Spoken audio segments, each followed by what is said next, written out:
Hello students, welcome back. Now this video onward we will discuss the further concept of circle. So why to wait? Let's start.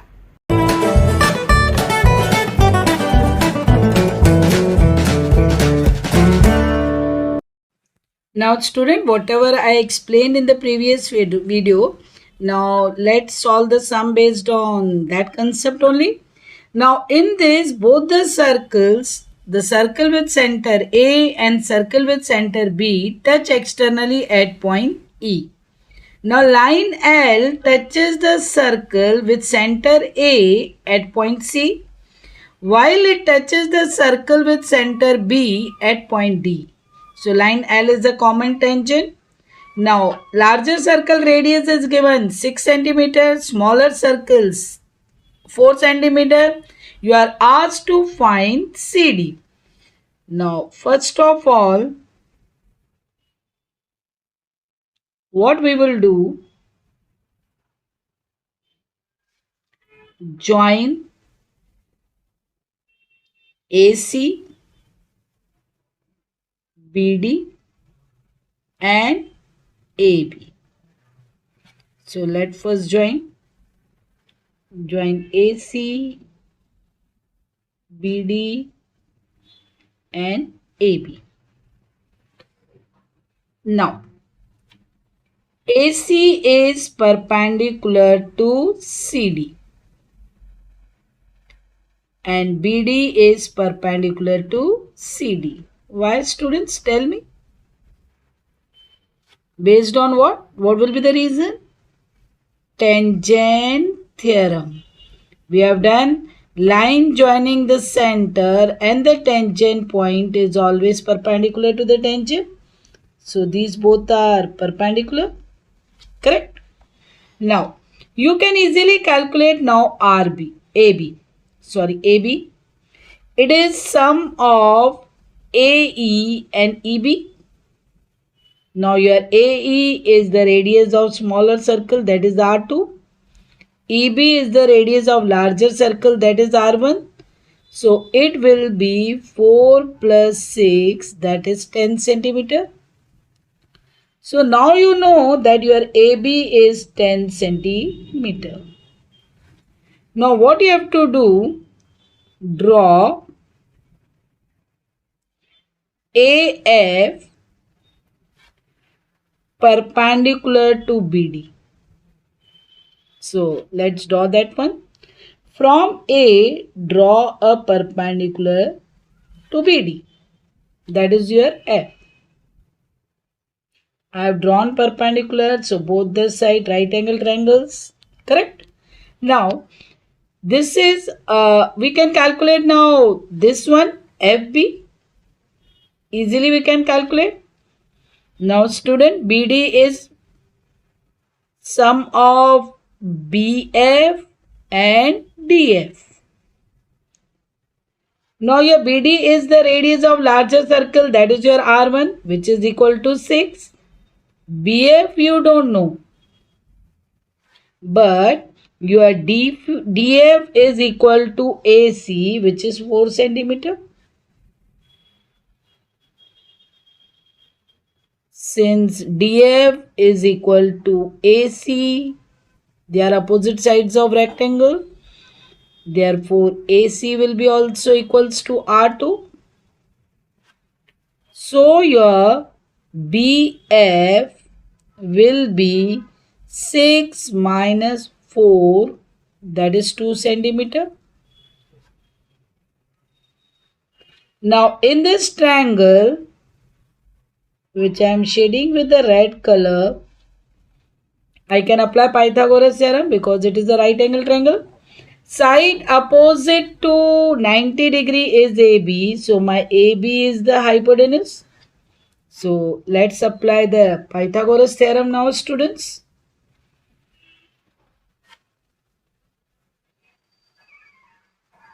So in second point, you can apply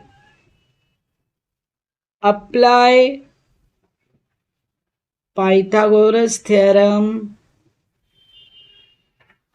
in triangle ABF.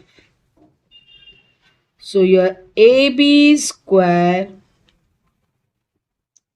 is equals to BF square plus AF square. Now your AB is 10. BF you have calculated 2 centimeter.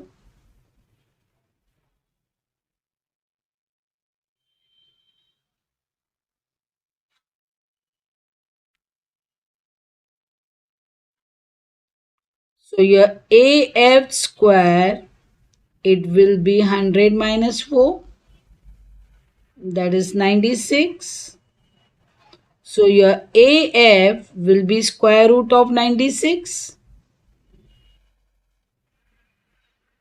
Correct? Now you can factorize it. When you factorize, you will get 4 root 6 centimeter. Now, but what is our CD? Now your AF is equals to CD. Why? Because after construction, we are getting the rectangle, na?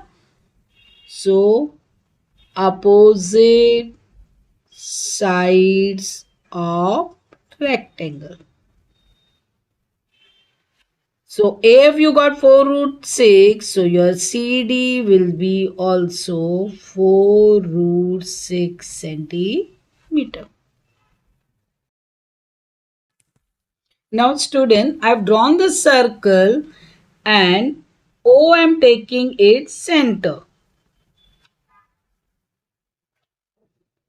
Now, when I draw a ray from O, I'll get the figure like this, both the side when I draw. Let this side, it has intersected the circle at A and it has intersected at B. Now the angle formed at this center is known as central angle. Correct? Now, this is a part of the circle, circular part, that is known as arc. This part of the arc lies inside the angle. This arc is known as intercepted arc. Now, based on that, there is central angle theorem.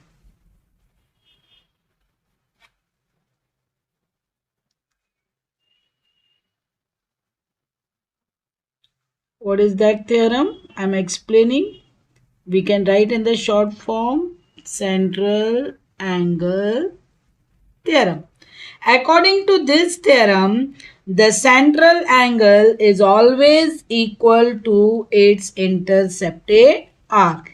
It means measure of angle AOB is exactly equal to measure of arc AB. So students, if I consider this arc as 60 degree, then my angle is also 60 degree. If I say no, it is 80 degree, then my angle will be also 80 degree. So according to central angle theorem, the central angle is always equal to measure of its intercepted arc. Now student, I have taken this circle and draw the ray in this way.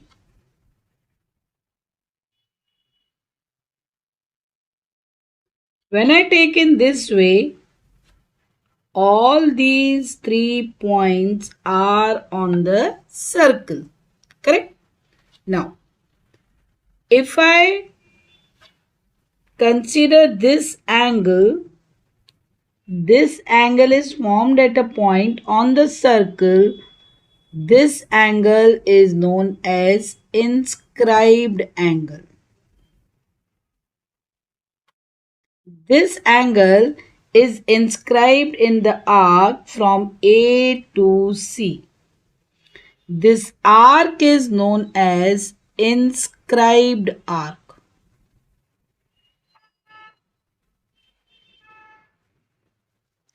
And as you have done earlier, this is the part which is known as intercepted arc.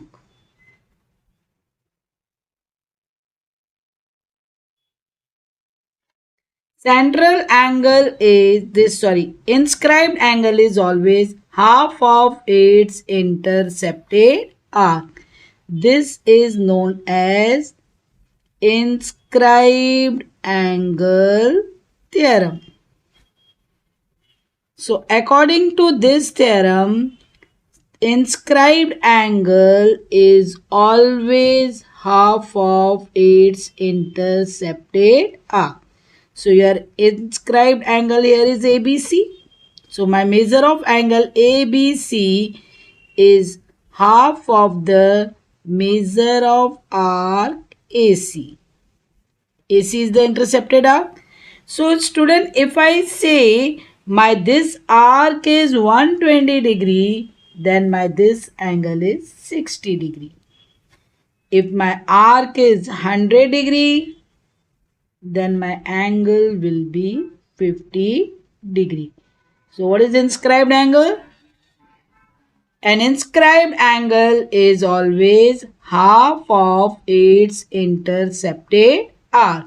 Now based on that, if I want to discuss this thing, just listen here. If I take this circle, okay, and in the circle, if this is my diameter, so it divides this circle into two equal parts. If I am taking this AB as diameter, O I am taking on center on this, so it is the diameter. If upside I am taking point P, here suppose I am taking point X.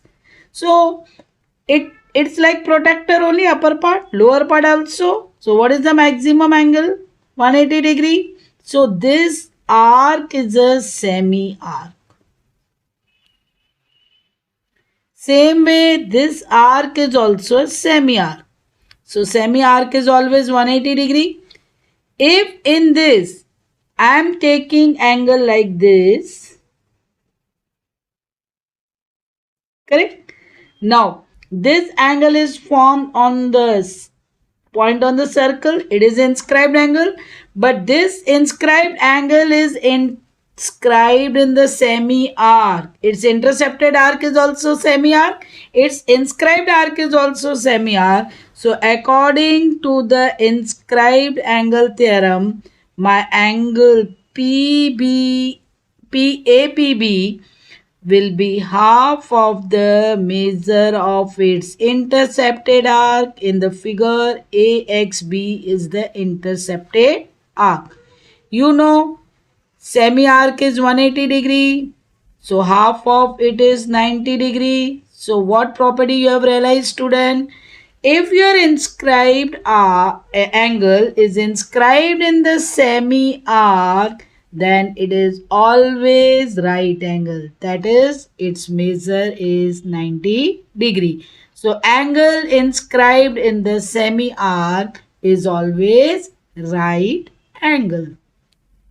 Thanks for watching this video, students.